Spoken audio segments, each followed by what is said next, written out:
నమస్కారం.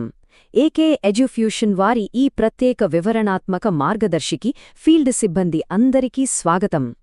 ఈరోజు మనమొక చాలా ముఖ్యమైన టాపిక్ గురించి మాట్లాడుకోబోతున్నాం. అదే హౌస్ లిస్టింగ్ బ్లాక్ అంటే హెచ్ఎల్బీ సరిహద్దులను ఫీల్డులో ఉన్నప్పుడు ఎంత స్మార్ట్గా ఖచ్చితంగా గుర్తించవచ్చో చూద్దాం. సో ఏమాత్రం లేట్ చేయకుండా డైరెక్ట్గా విషయంలోకి వెళ్ళిపోదాం. సాధారణంగా సర్వేకి వెళ్ళినప్పుడు చేతిలో కేవలం పేపర్ మ్యాప్స్ మాత్రమే ఉంటే ఏమవుతుంది? ఒక్కోసారి దారి తప్పిపోవచ్చు, లేదా ఎటెళ్లాలో అర్థం కాక కన్ఫ్యూజ్ అయ్యే ఛాన్స్ ఉంటుంది కదా.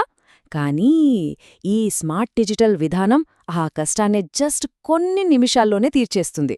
అవును, ఇది మన పనిని ఎంత సులువు చేస్తుందో మీరే చూస్తారు. సరే, ముందుగా ఈరోజు మనం ఏమేం నేర్చుకోబోతున్నామో ఒక్కసారి క్విక్గా చూద్దాం. ఫీల్డ్ సర్వేకి కావలసిన వస్తువులు, గూగుల్ మ్యాప్స్ వాడే విధానం, పేపర్ మ్యాప్ని డిజిటల్ మ్యాప్తో ఎలా కలపాలి, బౌండరీ ట్రాకింగ్, కొన్ని ముఖ్యమైన అలర్ట్స్, ఇంకా చివరిగా హెచ్ఎల్బీ కౌంటింగ్ గోల్డెన్ రూల్. ఇవే మన టాపిక్స్. ఓకే, మొదటి విభాగం ఫీల్డ్ సర్వేకు ముఖ్యమైన వస్తువులు. ఏ పని అయినా సక్సెస్ అవ్వాలంటే దానికి తగ్గ సరైన టూల్స్ ఉండాలి కదా. సర్వే స్టార్ట్ చేయడానికి ముందు మన దగ్గర ఖచ్చితంగా ఉండాల్సినవి ఒక 4 వస్తువులున్నాయి. 1 గూగుల్ మ్యాప్స్ ఉన్న స్మార్ట్ ఫోన్. 2 మనకు బాగా తెలిసిన ల్యాండ్ మార్క్స్ అంటే గుడి లేదా బడి లాంటివి ఒక 2 ఉండాలి. 3వది డిపార్ట్మెంట్ వారు ఇచ్చిన పేపర్ మ్యాప్. ఇక 4వది ఎండలో తిరుగుతాం కాబట్టి డీహైడ్రేట్ అవ్వకుండా ఒక మంచి వాటర్ బాటిల్.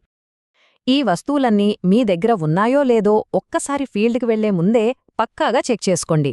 అంతా రెడీ అనుకున్నాకే బయలుదేరాలి. రైట్. ఇక 2వ విభాగం గూగుల్ మ్యాప్స్ ఉపయోగించే విధానం. టెక్నికల్గా ఈ యాప్ను ఎలా వాడుకోవాలో స్టెప్ బై స్టెప్ చూద్దాం. ఈ ప్రాసెస్ చాలా సింపుల్.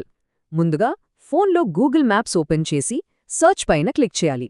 అక్కడ మనం ముందుగానే అనుకున్న ఫస్ట్ ల్యాండ్మార్క్ పేరు టైప్ చేయాలి.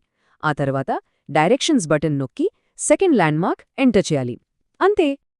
పైన కనిపించే సెర్చ్ బార్లో మొదటి ల్యాండ్మార్క్ టైప్ చేస్తాం కదా. ఇక్కడ ఒక చిన్న విషయం గుర్తుపెట్టుకోవాలి. మనం వెతికే ఆ ప్రదేశం పేరు, అది ఎక్కడుందో ఖచ్చితమైన సమాచారం మనకు తెలిసి ఉండాలి. అప్పుడే మ్యాప్స్ కరెక్ట్ రిజల్ట్ ఇస్తుంది. ఫస్ట్ ల్యాండ్మార్క్ ఎంటర్ చేశాక కింద ఒక బ్లూ కలర్ డైరెక్షన్స్ బటన్ ఉంటుంది, అది క్లిక్ చేయాలి. ఆ తర్వాత పైన వచ్చే ఖాళీ బాక్స్లో రెండో ల్యాండ్మార్క్ పేరు ఎంటర్ చేయాలి. ఇది చేయగానే స్క్రీన్ మీద ఒక ఖచ్చితమైన డిజిటల్ రూట్ క్రియేట్ అయిపోతుంది. చూశారుగా ఎంత ఈజీనో. ఇప్పుడు 3వ విభాగానికి వద్దాం. అదే భౌతిక డిజిటల్ మ్యాప్ల సమన్వయం. నిజానికి ఈ ఎక్స్ప్లెయినర్కి ఇదే అత్యంత కీలకమైన పాయింట్. ఆ మొబైల్ మ్యాప్ని మన చేతిలో ఉన్న పేపర్ మ్యాప్ని ఎలా కలపాలో చూద్దాం. ఇక్కడ మనం ముఖ్యంగా నీలి రంగు రేఖ, అదేనండి ఆ బ్లూ లైన్ గురించి మాట్లాడుకోవాలి. గూగుల్ మ్యాప్స్లో కనిపించే ఆ లైన్ కేవలం ఒక దారి మాత్రమే అనుకుంటే పొరపాటే. అది మన ఒరిజినల్ హెచ్ఎల్బీ బౌండరీకి సంబంధించిన ఒక ఖచ్చితమైన బోర్డర్. దాన్ని మనం తూచా తప్పకుండా ఫాలో అవ్వాలి. ఆ 2 ల్యాండ్మార్క్స్ని కలుపుతూ ఏర్పడిన ఈ బ్లూ లైన్ మన సరిహద్దు ప్రాంతానికి ఒక పర్ఫెక్ట్ గైడ్లా పనిచేస్తుంది. ఈ దారి వెంబడి వెళ్లడమే మన మెయిన్ టార్గెట్. ఇది అచ్చం ఒక పజిల్ సాల్వ్ చేసినట్లుంటుంది. మన చేతిలో ఉన్న పేపర్ మ్యాప్ ఆ ఏరియా మొత్తం షేప్ ఎలా ఉందో చూపిస్తే, స్మార్ట్ ఫోన్ మాత్రం వాస్తవంగా మనం ఎక్కడున్నామో లైవ్లో ట్రాక్ చేస్తుంది. ఈ 2 మ్యాప్స్ ఎప్పుడైతే ఒకే రూట్ చూపిస్తాయో అప్పుడు మన సర్వే పక్కాగా జరుగుతున్నట్లు లెక్క. సరే, ఇప్పుడు 4వ విభాగం క్షేత్రస్థాయిలో బౌండరీ ట్రాకింగ్. థియరీ అయిపోయింది కదా. ఇప్పుడు డైరెక్ట్గా ఆ డిజిటల్ రూట్ని వాస్తవ ప్రపంచంలో ఎలా నడిచి చూడాలో తెలుసుకుందాం. యాక్చువల్ ఫీల్డ్ సర్వే స్టార్ట్ చేసేటప్పుడు ముందుగా ఆ రెండో ల్యాండ్మార్క్ దగ్గర నిలబడాలి. ఒక చేతిలో పేపర్ మ్యాప్, మరో చేతిలో మొబైల్ పట్టుకోవాలి. మొబైల్ స్క్రీన్పై ఆ బ్లూ లైన్ ఎటు వెళ్తుందో చూసుకుంటూ పేపర్ మ్యాప్తో క్రాస్ చెక్ చేసుకుంటూ నడవాలి. అలా మనం నడిచే మార్గమే మన అసలైన హెచ్ఎల్బీ బౌండరీ. ఇక 5వ విభాగం మ్యాప్స్లోని హెచ్చరికలు, సూచికలు. ఫీల్డ్లో బౌండరీ ట్రాక్ చేస్తున్నప్పుడు దారి తప్పకుండా ఉండాలంటే కొన్ని విషయాలలో కొంచెం జాగ్రత్తగా ఉండాలి. రోడ్డు మీద వెళ్తున్నప్పుడు ఈ 4 రోడ్ల జంక్షన్లు, అలాగే టీ పాయింట్లు చాలా కీలకం.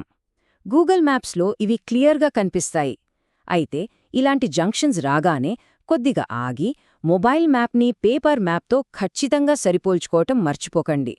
ఎందుకు ఆగి చూసుకోమంటున్నానంటే, ఒక్కోసారి డిజిటల్ మ్యాప్కి రియాలిటీకి చాలా తేడా ఉంటుంది. మ్యాప్స్లో చూస్తే అది పెద్ద జంక్షన్లా అనిపించొచ్చు, కానీ తీరా అక్కడికెళ్ళి చూస్తే అది చిన్న మట్టిదారి లేదా పొలం గట్టు అయ్యుండొచ్చు. అందుకే ఫీల్డ్లో ఉన్నప్పుడు మ్యాప్స్ కంటే కూడా మన కళ్లను మనం ఎక్కువగా నమ్మాలి. చూస్తున్నారుగా, ఒక డాంబర్ రోడ్డుకి, మ్యాప్లో పెద్ద రోడ్డులా భ్రమపెట్టే మట్టిదారికి ఎంత తేడా ఉందో. అందుకే స్క్రీన్ మీద ఏదో పెద్ద కూడలి కనిపించగానే కళ్ళు మూసుకుని ఫాలో అయిపోకూడదనడానికి ఇదొక బెస్ట్ ఎగ్జాంపుల్.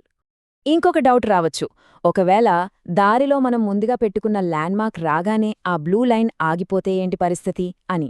టెన్షన్ పడకండి, మన పేపర్ మ్యాప్లో ఆ తర్వాత వచ్చే ఇంకో కొత్త ల్యాండ్మార్క్ని సెలెక్ట్ చేసుకుని మళ్ళీ సర్చ్ చేయండి. అప్పుడు మళ్ళీ కొత్త బ్లూ లైన్ వస్తుంది. అక్కడ్నుండి మన బౌండరీ జర్నీని హ్యాపీగా కంటిన్యూ చేయొచ్చు. ఫైనల్లీ 6వ విభాగం, హెచ్ఎల్బి గణన స్వర్ణ నియమం. ఇదంతా చేసి కష్టపడి బౌండరీ అయితే గీశాం కదా, మరి ఇళ్లను ఎలా కౌంట్ చేయాలి? దీనికి ఒక గోల్డెన్ రూల్ ఉంది. దాన్ని ఎట్టి పరిస్థితుల్లోనూ బ్రేక్ చేయకూడదు.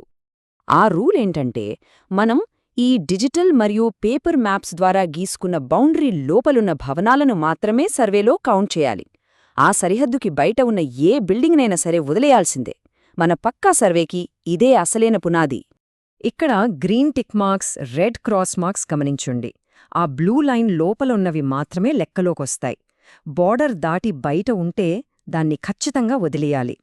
ఈ లోపల బయట అనే రూల్ పాటించడం అనేది ఎంతో క్రూషియల్. ముగించే ముందు ఒక ఆసక్తికరమైన విషయం ఆలోచిద్దాం.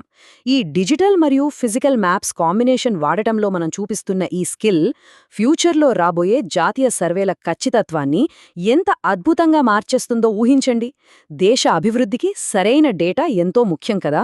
ఈ టెక్నిక్స్ ఉపయోగించి మన భవిష్యత్ సర్వేలు 100% సక్సెస్ అవ్వాలని కోరుకుందాం. సో ఏకే ఎడ్యుఫ్యూజన్ వారి ఈ వివరణాత్మక మార్గదర్శిలో ఎంతో ఉత్సాహంగా పాల్గొన్నందుకు అందరికీ ప్రత్యేక ధన్యవాదాలు. ఇలాగే ఎప్పటికప్పుడు కొత్త విషయాలు నేర్చుకుంటూ ముందుకు సాగుదాం.